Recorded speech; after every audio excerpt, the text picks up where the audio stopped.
Anga no khangani yo. Anga no khangani lo.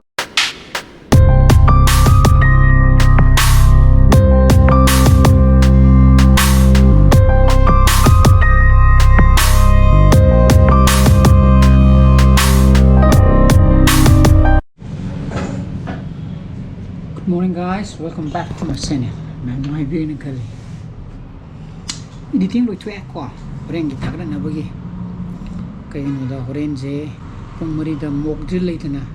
Jonas tu school dah ni, moi na toni. Hai baca kata tu State Museum. Ada ni BT road hai bra. Ada ni mana napakang je hai per malak ko. Mock drill mana tok duri tu na ko.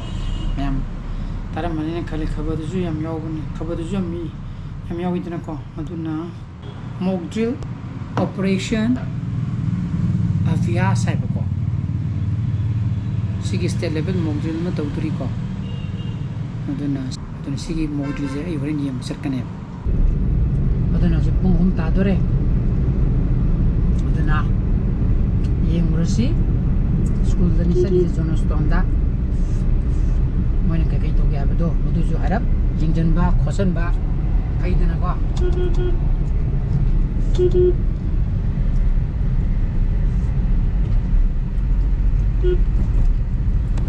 Kung mari de gibudi hawdo ne wa to shi je each and every civilian khudimak ya wona haiba oram du mal ai moi gi order doi phajana padre ko aina pare bo kari mock drill no tok du je kadai thal tok du je pung kya tarik kya madu kata ni adu bo ngarang waram dai de gi hawgre na operation sindur na strike no air strike hai ga dra du lu hawgre do hojiti loine mok chapalan mina Swana ka tong na di koi ge khongmi lan mi ga jong na roi de yaw roi da ko nungoi maru ku chu pai da roi ba tu last pai ra ka ni ko last means basalam dai de jiti air strike misal ta ko dung kapsalak bada ba ko adana moina ID different Hadi venue piri je koi ki mock drill tong na bagi si je amal lore ga amada tawdura anta kana simultaneously matam amata da different mock drill hai ga dra ko ai di casualty kamai to ko pa mudo tongan na at the same time da to bo ra ga dia ama yeng ai da ama di yeng phang oi da na adu ma di ju kyan ta tra atan amal lore ga amata mu chat ko amal lore ga amada mu hong da na tawdo di male ko dan sala kan di yora kan khang ne dan je ras bun mangda ari khan le re gabna thom du male ko tan gabna ras bun de changam ba ma je ge loin block to le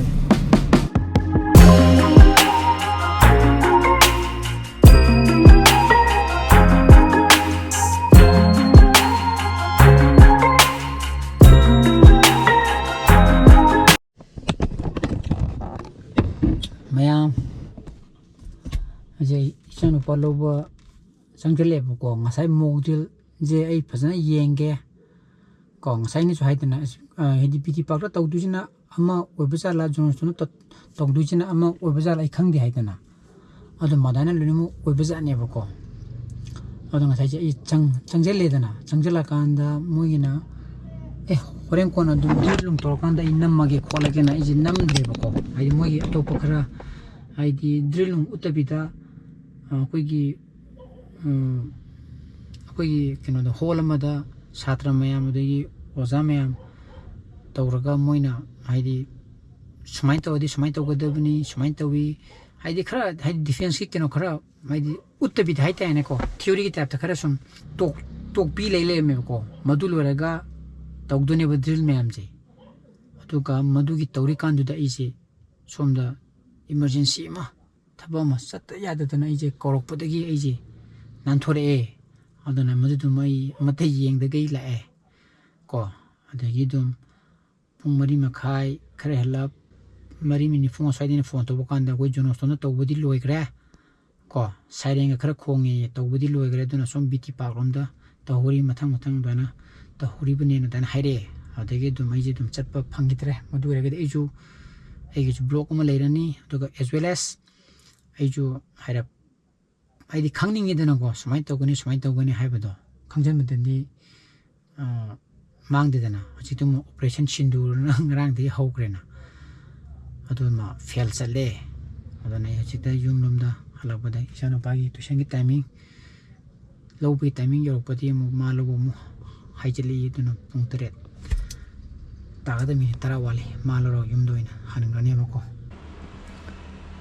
ꯆꯥꯛꯁꯨ ꯇꯣꯛꯑꯦꯀꯣ ꯏꯔꯨꯁꯨ ꯂꯨꯊꯣꯛꯑꯦ fresh ꯑꯣꯏꯔꯦ ꯑꯗꯨꯅ cricket ꯌꯦꯡꯒꯦꯅ ꯐꯝꯊꯔꯝꯃꯤꯅꯦ ꯑꯗꯨꯅ ꯉꯁꯤꯒꯤ ꯚ꯭ꯂꯣꯒꯁꯦ ꯑꯩꯁꯦ ꯉꯁꯤꯒꯤ ꯅꯨꯃꯤꯠꯁꯦ ꯏꯁꯥꯗꯅ ꯁꯨꯝ ꯈꯜꯂꯒ ꯁꯨꯝ ꯅꯣꯛꯅꯤꯡꯕ ꯍꯥꯏꯇꯥꯔꯦ ꯑꯩꯁꯦ ꯉꯁꯤ ꯑꯌꯨꯛꯁꯦ ꯕ꯭ꯂꯣꯒꯁꯦ ꯍꯧꯗꯦꯕꯀꯣ ꯑꯁ ꯍꯣꯔꯦꯟꯗꯤ ꯑꯩꯁꯦ ꯃꯣꯛ ꯗ꯭ꯔꯤꯜ ꯃꯌꯥꯝꯗꯣ ꯍꯥꯏꯗꯤ ꯑꯁꯤ ꯌꯦꯡꯖꯗ꯭ꯔꯣꯕꯅꯤ ꯑꯗꯨꯗꯒꯤ ꯑꯩꯒꯤ ꯕ꯭ꯂꯣग ꯐꯖꯕꯁꯨ ꯐꯪꯒꯅꯤꯗꯅ ꯑꯩ ꯅꯝꯗ꯭ꯔꯤꯅꯦꯕꯀꯣ ꯑꯗꯨꯒ ꯀꯩ ꯁꯥꯔꯦꯀꯣ ꯑꯗꯨꯅ KKRꯒ ꯆꯦꯟꯅꯩꯒꯅꯤꯀꯣ ꯋꯤꯀꯦꯠ ꯑꯃ ꯗꯥꯎꯟ ꯇꯧꯈ꯭ꯔꯦ ꯔꯟꯗꯤꯄꯨꯗꯤ ꯌꯥꯝ ꯐꯖꯔꯤ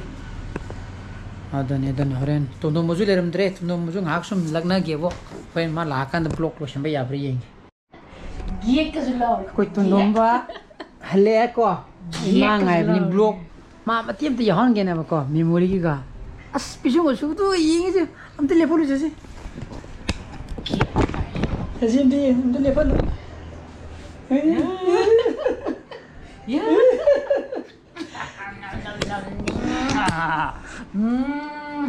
ꯑꯉꯥꯡꯗꯣ ꯈꯪꯒꯅꯤ ꯑꯉꯥꯡꯗꯣ ꯈꯪꯒꯅꯤ ꯂꯣꯡ ꯌꯨꯟ ꯊꯧꯔꯝꯗ ꯌꯥꯔꯣꯏ ꯅꯠꯇ꯭ꯔꯥ ꯃꯆꯨꯕꯤ ꯀꯗꯤꯅ ꯇꯨꯅꯨꯝꯕ ꯑꯩ ꯄꯥꯈꯠꯂꯗꯤ ꯑꯉꯥꯡꯒ ꯃꯆꯨꯕꯤ ꯀꯗꯤꯅꯣꯕ ꯄꯥꯏꯒꯤꯗꯧꯔꯦ ꯄꯥ ꯃꯈꯨꯠꯁꯤꯅꯗꯤꯀꯣ ꯄꯥꯏꯅꯤꯡꯕ ꯑꯁ ꯃꯨꯟꯅ ꯌꯦꯡꯉꯤꯁꯤ ꯌꯥ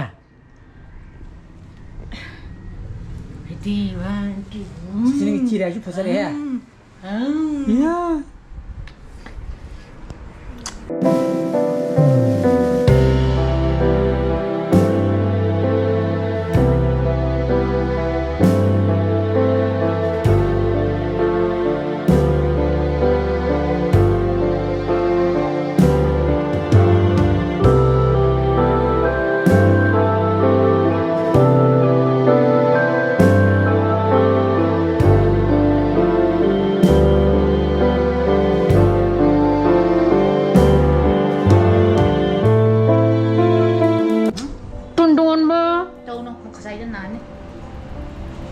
Adana cricket yenge mayam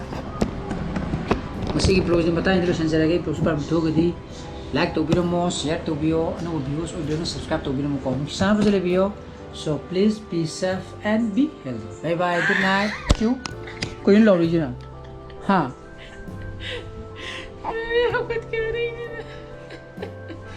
hajiti yam laure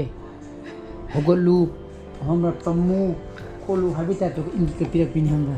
Enggak terokkan ya bang. Yare, bye bye, kok. Bye bye.